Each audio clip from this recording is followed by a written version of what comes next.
नमस्कार मित्रों।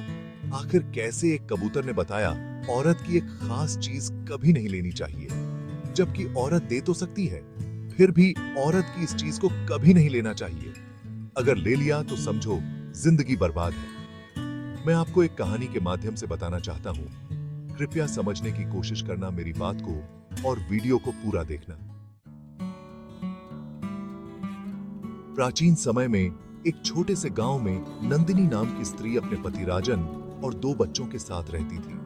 नंदिनी गांव की सबसे कुशल गृहिणी मानी जाती थी। उसका खाना इतना स्वादिष्ट होता था कि पूरे गांव में उसकी प्रशंसा होती।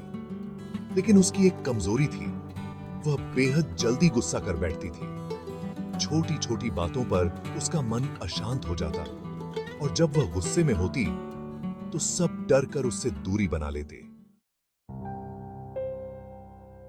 शास्त्रों में कहा गया है, अन्न ब्रह्म है। जैसे मनः स्थिति में अन्न पकाया जाता है, वैसे ही उसका प्रभाव शरीर और मन पर पड़ता है। लेकिन नंदिनी इस बात से अनजान थी। उसकी कहानी इसी अद्भुत तथ्य को उजागर करती है। एक दिन सुबह सुबह राजन खेत से जल्दी लौट आया। वह थका हुआ था और उसे भूख लगी थी। उसने नंदिनी से कहा, आज खाना जल्दी बना दो। खेत में काम बहुत है, लेकिन बिना खाए लौटना मुश्किल होगा। नंदिनी उस समय घर के कामों में व्यस्त थी। उसने थोड़े चिढ़े स्वर में कहा, क्या हर काम में मुझे ही जल्दी करनी पड़ती है? तुम्हें कभी मेरी मेहनत का अंदाजा है? राजन समझ गया कि नंदिनी गुस्से में है। उसने कुछ नहीं कहा और चुपचाप बाहर बैठ गया। नंदिनी गुस्से में खाना बनाने लगी। सब्जियां काटते वक्त उसका ध्यान गुस्से पर था। मसाले डालते वक्त उसकी झुंझलाहट साफ झलक रही थी। खाना तैयार हुआ। नंदिनी ने थाली परोसी और राजन को बुलाया। जैसे ही उसने पहला निवाला लिया, उसका चेहरा बिगड़ गया। खाना बेहद कड़वा और बेस्वाद था। राजन ने विनम्रता से कहा, नंदिनी, लगता है खाना बनाने में ध्यान नहीं था। क्या कुछ गलत हो गया? नंदिनी और ज्यादा भड़क गई। उसने कहा, तुम्हें सिर्फ शिकायत करनी आती है। मुझे कभी शांति से काम करने दो। राजन ने चुपचाप खाना छोड़ दिया और वापस खेत चला गया। लेकिन इस घटना ने नंदिनी के बच्चों को सोचने पर मजबूर कर दिया। नंदिनी के दोनों बच्चे, छोटा बेटा अनमोल और बेटी प्रिया, मां की आदत से परेशान थे। एक दिन प्रिया ने अनमोल से कहा, मां को कैसे समझाएं कि गुस्से का असर सिर्फ उन पर नहीं, हम सब पर पड़ता है। अनमोल ने एक तरकीब सोची। वह एक रात चुपके से किचन में गया और कुछ मसाले गायब कर दिए। अगली सुबह जब नंदिनी ने खाना बनाना शुरू किया तो उसे मसालों की कमी का एहसास हुआ। वह और गुस्से में आ गई। उसने बच्चों को डांटना शुरू कर दिया, तुम लोग हर बार मेरा काम मुश्किल बना देते हो, आखिर क्या चाहते हो? अनमोल ने साहस जुटाकर कहा, मां, आप जब गुस्से में खाना बनाती हो तो खाना खाने लायक नहीं होता। शास्त्रों में कहा गया है कि गुस्से में बना भोजन हमारे शरीर और मन पर बुरा असर डालता है। क्या आप नहीं चाहती कि हम सभी स्वस्थ और खुश रहें? गांव में एक ज्ञानी संत आचार्य वशिष्ठ कभी कभी लोगों को जीवन के गूढ़ रहस्यों पर प्रवचन देते थे। एक दिन नंदिनी के पति राजन ने उन्हें घर बुलाया।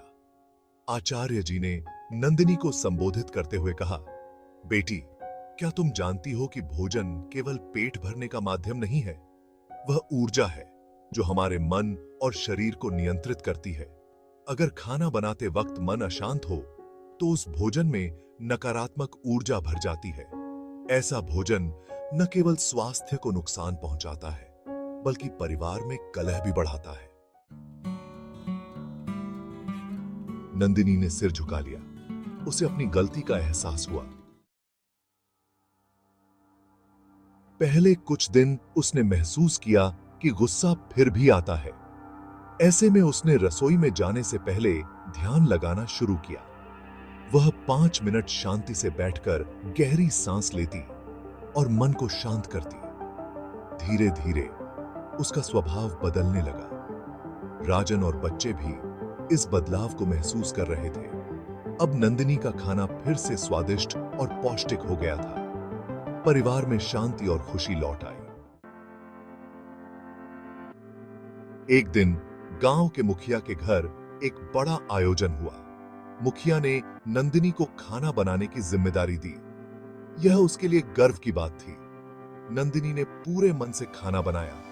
जब खाना परोसा गया तो सभी ने उसकी तारीफ की, लेकिन किसी ने पूछा, नंदिनी, तुम्हारे हाथ का खाना इतना स्वादिष्ट क्यों होता है? नंदिनी मुस्कुराई और बोली, यह स्वाद मसालों का नहीं, शांति और प्रेम का है। जब भी मैं खाना बनाती हूं तो अपने मन को शांत रखती हूं। गुस्से में बना खाना स्वादहीन और हानिकारक होता है। यह बात मैंने अनुभव से सीखी है। भवतरत कहते थे। मुखिया ने इसे बहुत पसंद किया और गांव में एक नई परंपरा शुरू की। हर महिला को सिखाया गया कि खाना बनाते समय मन शांत रखना कितना जरूरी है। नंदिनी की कहानी न केवल उसके परिवार के लिए बल्कि पूरे गांव के लिए प्रेरणा बन गई। शास्त्रों में कहे गए इस सत्य को उसने अपने जीवन में अपनाया और दूसरों को भी सिखाया। अन्न केवल शरीर नहीं, आत्मा का पोषण भी करता है। जैसे विचार मन को नियंत्रित करते हैं, वैसे ही भोजन हमारे जीवन को नियंत्रित करता है। इस कहानी का संदेश स्पष्ट है।